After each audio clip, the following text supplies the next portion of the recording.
Hey everyone, so this is my Coco layout. I had big plans for it. I was going to do a light up page. I wanted to have the city in the background, and I was struggling with trying to get the city on the paper. I wasn't about to draw it because that would take forever. So this isn't light up. I do plan on doing like a life version of Coco with a friend on it and everything, and I'll light that up. So fingers crossed I can do that in the next few weeks. So this is what I came up with. I struggled with this page. I'm using color combinations I'm not used to. I love all the colors in the movie Coco. I really appreciate the beautiful culture and the music, and but it was still very difficult. But anyways, I'll start with the beginning. I'll tell you what I did. So I printed out a whole bunch of marigolds on my printer and I put them all in the background there. That's what I started with. And I started with the background paper, and then I came up with these mats. I used quite a few layers for the mats. I used 1, 2, 3, 4, 5 layers, I believe. 1, 2, 3, 4 layers. And then I ended up using some yellow thread to sew on the photo mats there. And there's Dante, he's hand drawn. As you can see, I use, it's called Cryogen White paper, and I have 2 sheets left, and it's very expensive to ship here to Canada. I'm trying to find a cheaper option, but it has a bit of a sparkle to it, or it takes to the markers really well. So I printed this guy out because I wasn't going to draw the guitar, and then I drew Miguel there, and he's wearing his sugar skull mask to hide. And then on here, because his hands were changing, I put some vellum over top and colored it in with some walnut stain, Tim Holtz walnut stain. And then for the flowers up here, I've used glass. These are actual real glass leaves. And then I've added some plastic see-through roses that I found at the dollar store.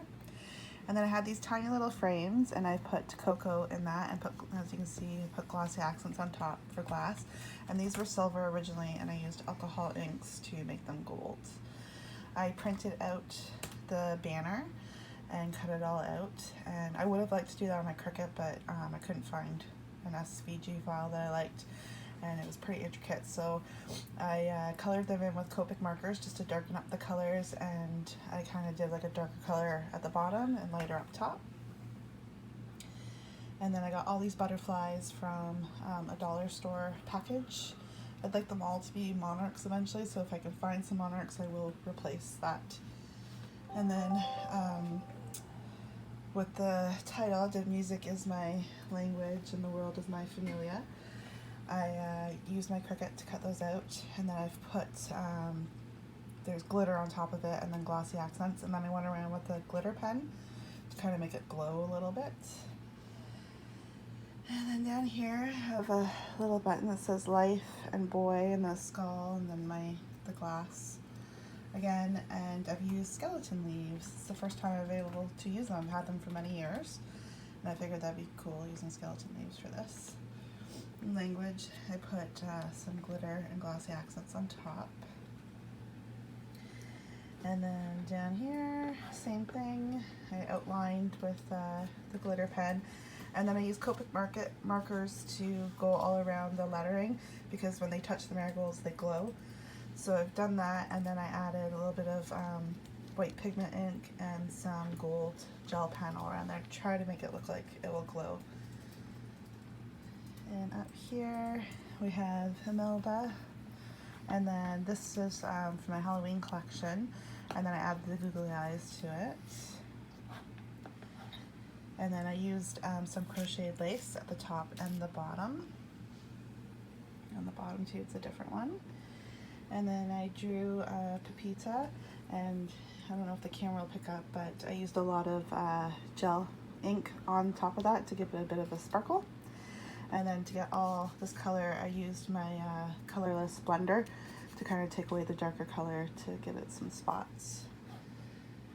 And again, tried to get it glowing as best I could. And up here we have another picture there with Hector.